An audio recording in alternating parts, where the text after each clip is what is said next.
তো বাড়িতে এসে এই সুন্দর সুন্দর ফুলগুলোকে দেখে মনটা মনে হয় এক নিমিষের মধ্যে ভালো হয়ে গেল।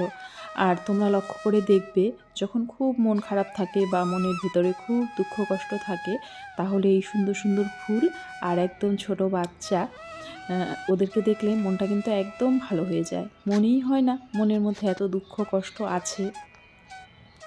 গুড মর্নিং, কেমন আছো সবাই? আশা করছি সবাই ভালো আছো। তো আমিও আছি মোটামুটি বেশ ভালোই। তো ব্যাকগ্রাউন্ড থেকে তো বুঝতেই পারছো বাড়ি চলে এসেছি। বাড়িতে এসেছি আমরা হচ্ছে 22 তারিখ, আর আজকে হচ্ছে 28 তারিখ। তো বেশ অনেক দিন হয়ে গেলেই বাড়িতে এসেছি, কিন্তু এসে আর কোনো ভিডিও টিডিও করিনি। আর এসে একটু ব্যস্ত হয়ে পড়েছিলাম। তো কি আর বলবো, তোমরা তো সবই জানো। তো এসে আবার ওই মার সঙ্গে দেখা করলাম, দিদি বাড়িতে একটু দেখা করলাম, ননদের বাড়িতে একটু দেখা করলাম। তো এইসব করতে করতে আর ভিডিও টিডিও সেইভাবে করিনি। আর এখন বাজে 8:30। এখন আমি ঘুম থেকে উঠে পড়েছি, উঠে চা টা খাওয়া শেষ। এখন এই যে বিছানাপত্রগুলো তুলবো, এগুলো কিচ্ছু তোলা হয়নি। আর কি করব, কাজকর্ম সেইভাবে কিছুই করতে ভালো লাগে না। তো এমনিতেই মন টন খারাপ, তার মধ্যে আরও মানে এক জায়গা থেকে আসলে আরও কাজকর্ম কিছুই করতে ভালো লাগে না। তো দেখি আস্তে আস্তে কাজগুলো করব। আর বেশ কিছুদিন হলো বাড়িতে চলে এসেছি, কিন্তু বাড়িতে এসে আর ভিডিও টিডিও করিনি। তো আগে যেগুলো দিয়েছিলাম সেগুলো সবই কলকাতার ব্লগ ছিল। তো আজকে শুরু করলাম, দেখি কতটা কি শেয়ার করতে পারি। তো সঙ্গে থাকো, দেখতে থাকো। তো ঘুম থেকে তো অনেকক্ষণ আগেই উঠে পড়েছি, কিন্তু বিছানাপত্র আর কিছু গোছানো হয়নি। মানে ওই চা টা খেলাম, তারপরে একটু রোদে বসেছিলাম। আর এইসব করতে করতে, আর যেহেতু অনেক দিন পরে বাড়িতে এসেছি, বাড়ির আশেপাশে মানে ঘুরে ঠুরে দেখলাম। মানে আমাদের বাড়ির পেছনটা বাউন্ডারি দেওয়া হয়েছে, মানে অনেক পরিবর্তন হয়ে গেছে বাড়িটা। তো সেটাই একটু ঘুরে ঘুরে দেখলাম, দেখে তারপরে আর কি একটু দেরি হয়ে গেল বিছানাটা তুলতে। তো তারপরে জামাকাপড় তো চেঞ্জ করা হয়ে গেছে, আবার দেখছি ঠান্ডা লাগছে, ওই জন্য আবার একটু ফুল হাতা নাইটি পরে নিলাম। আর আমাদের ঘরটা কি বলবো, শীতকালে প্রচুর ঠান্ডা থাকে। মানে কি বলবো, মানে খালি পায়ে তো থাকাই যায় না। আর ওই শুধু একটা নাইটি পরলে হয় না, ওপরে আবার আরেকটা ফুল হাতা নাইটি পরতে হয়। আর আমার উলিকটের নাইটি, মানে উলিকটের যে কোনো জিনিস আমি আবার পরতে পারি না, পরলেই গাটা যেন কেমন কুটকুট করে।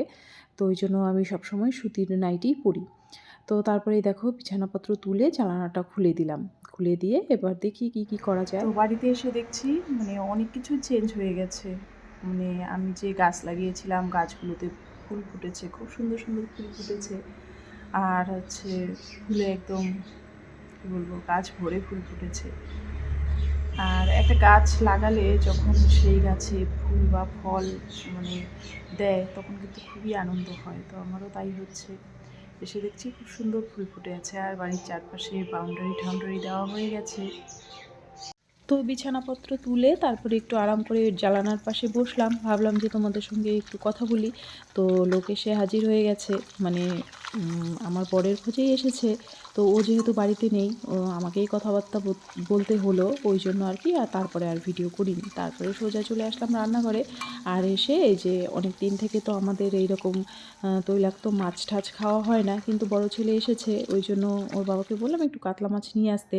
বড় ছেলে কিন্তু আগে কাতলা মাছ খুব ভালোবাসতো, কিন্তু এই যে আজকে রান্না করেছি ও কিন্তু একদমই খায়নি, ভাত মেখে চেখে ফেলে দিয়েছে। তো মাছ একেবারেই খেতে চায় না বলতে খায় শুধু চিংড়ি মাছ আর শিং মাছ, মাগুর মাছ, এইসব মাছ খায়। তো এইসব মাছ তো আর সবসময় পাওয়া যায় না। তো ওই জন্য আর কি সবসময় মানে, কিন্তু ওর বাবার চোখে পড়লে ওর বাবা কিন্তু নিয়ে আসে, জানে ছেলে ভালোবাসে। তো ওই আলু ফুলকপি দিয়ে মাছের ঝোল করলাম। আর ওই মাছের ঝোলের মধ্যে টমেটো দিয়েছি আর একটু শুকনো লঙ্কা বেটে দিয়েছি, কারণ একটু দেখতে সুন্দর না হলে আমার বর আবার খাওয়ার সময় একটু কেমন করে, মানে দেখতে সুন্দর না হলে নাকি খেতেও ভালো লাগে না। তো যাই হোক, আর এইদিকে করেছি বাঁধাকপির ঘন্ট। আর আপাতত রান্নাটা শেষ করলাম, কিন্তু রান্নাটা কিন্তু আমার এখনও কমপ্লিট হয়নি। তো এই যে সকাল সকাল রান্নাটাই শেষ করলাম, রান্নাটা শেষ করে তারপরে যদিও শেষ হয়নি, ছেলে আবার কি খাবে সেটা রান্না করতে হবে। আর এই যে কলকাতা থেকে এসে যে ব্যাগপত্র সমস্ত কিছু এখানে ওখানে পড়ে আছে, এগুলো এবার গোছগাছ করবো। মানে জামাকাপড়গুলো আলমারিতে তুলে রাখবো, রেখে তারপরে দেখি ঘরে তো আরও প্রচুর কাজ আছে, সেগুলোও করতে হবে। আর কি করব, ভিডিও আর কি করতেই ইচ্ছে করে না, মানে যেহেতু অনেক দিন করিনি, তো ওই জন্য আর ভিডিও করতে ভালো লাগে না। মনে হচ্ছে মানে ওই নতুন নতুন যেরকম হয়েছিল, নতুন যখন চ্যানেল খুলেছি তখন কি করব কি না করব, কোনটা দেখাবো না, এইরকম। ওই রকমও ঠিক না, আর কি বলবো, আমি ঠিক বলে বোঝাতে পারছি না। তো দেখি কাজকর্মগুলো করি। ওই যে তোমাদেরকে বললাম অনেক দিন হলো বাড়িতে চলে এসেছি, কিন্তু এসে না করেছি ভিডিও, না করেছি তেমন কোনো কাজ। তো ওই জন্য আর কি দেখো মানে এসেছি, ব্যাগপত্র ওইভাবেই পড়ে আছে, কিচ্ছু জামা কাপড়গুলো বের করিনি। তো ভাবছি আজকে এগুলোকে আর কি জামা কাপড়গুলো বের করে ব্যাগগুলো রোদ্রে দেবো। রোদে দিয়ে জামা কাপড়গুলো মানে সেই রকম ওই যে বললাম বের করিনি, মানে যেভাবে ব্যাগ ভর্তি করে নিয়ে গেছি সেভাবে ব্যাগ ভর্তি করেই নিয়ে এসেছি। আর ওখানে গিয়ে যে 2-1টা জামা কাপড় পরেছিলাম সেগুলো কিন্তু আমার ওখানেই রাখা থাকে, মানে সে জামা কাপড় ওই বারবার টেনে নিয়ে যাবো নিয়ে আসবো, ওই জন্য কিছু জামা কাপড় আমার ওখানেই থাকে, ওগুলোই পরেছি, এগুলো আর পরা হয়নি। তো ওগুলো করতে করতে তারপরে কিন্তু আর মানে সেইভাবে ভিডিও করিনি। তারপরে স্নান ধ্যান করে মানে রান্না করেছিলাম ডিমের কারি, ছোটো ছেলের জন্য একটু ডিমের কারি করেছিলাম। আর এই ডিমের কারি বলো, তারপরে এই বাঁধাকপি বলো, এগুলো একটাও আমার মানে পছন্দের খাবার না, এগুলো খেতে আমার খুব একটা ভালো লাগে না। তো ওই জন্য ছেলের জন্য একটু ডিমের কারি করে আমার জন্য একটা বেগুন পোড়ে নিলাম। তো এই গরম গরম এই বেগুন পোড়া দিয়েই আমি খাবো। আর বেগুন পোড়া আমি খুব একটা ভালোবাসি না, কিন্তু আমার বর, তার আবার কি বলবো, ওই মাংস ভাত রেখে ও বেগুন পোড়া দিয়ে খাবে, এতটাই প্রিয়। মানে ওই যেই দিন আর কি খাওয়া যায় না, যেমন অমাবস্যা, পূর্ণিমা, একাদশী, এই সব দিন বাদ দিয়ে প্রত্যেক দিন যদি ওকে বেগুন পোড়া দেওয়া যায়, প্রত্যেক দিনই ও বেগুন পোড়া খাবে, এতটাই ভালোবাসে। আমি আবার অতটা ভালোবাসি না, কিন্তু আজকে যেহেতু পছন্দের সেরকম কোনো খাবার নেই, ওই জন্য এই একটা বেগুন পুড়ে নিলাম। এই বেগুন পোড়াটা এবার ভালো করে লঙ্কা, পেঁয়াজ, তারপরে সর্ষের তেল দিয়ে ভালো করে মেখে তারপরে আমি ভাতটা খাবো আজকে।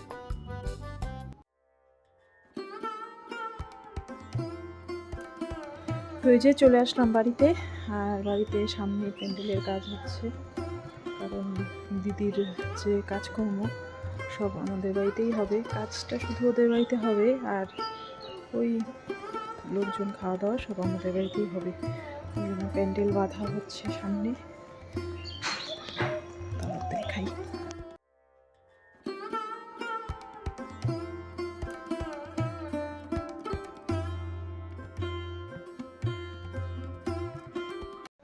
তো এই যে ঘুরে ঠুরে চলে আসলাম, আমি গেলাম মোটামুটি 4:45টার দিকে, আর বাড়িতে এসেছি আমি ওই 7:30 পৌনে 8টার দিকে। তো এসে এই যে আটা মাখলাম, সবই আছে, শুধু একটু রুটি করলেই হয়ে যাবে আটা মতো। আর এই যে ওয়াশিং মেশিনে কয়েকটা জামা কাপড় দিলাম, মানে ওই ভারী ভারী জামা কাপড়, ওগুলো দিয়ে তাহলে আর কি আমার সুবিধা হবে। রাতেই যদি কেচে রাখি তাহলে অনেকটা সুবিধা, আর দিনের বেলা কাচলে ওই কাচতে কাচতে অনেকটা দেরি হয়ে যায়, তারপরে ভারী ভারী জিনিস শুকোতে চায় না, ওই জন্য অনেকটাই দেরি হয়ে যায়। আর এখন কি করব, রুটি করব। আর ওখানে গিয়ে কোনো ভিডিও করিনি, কারণ কি দেখাবো, কি করব না করব, ওই মার সঙ্গে একটু দেখা করলাম, তারপরে ভাগ্নি দুটোর সঙ্গে একটু কথা টথা বললাম, কারণ ওদের কাজও এসে গেছে। তো এইসব ব্যাপারে কথা টথা বলে তারপরে এই যে চলে আসলাম।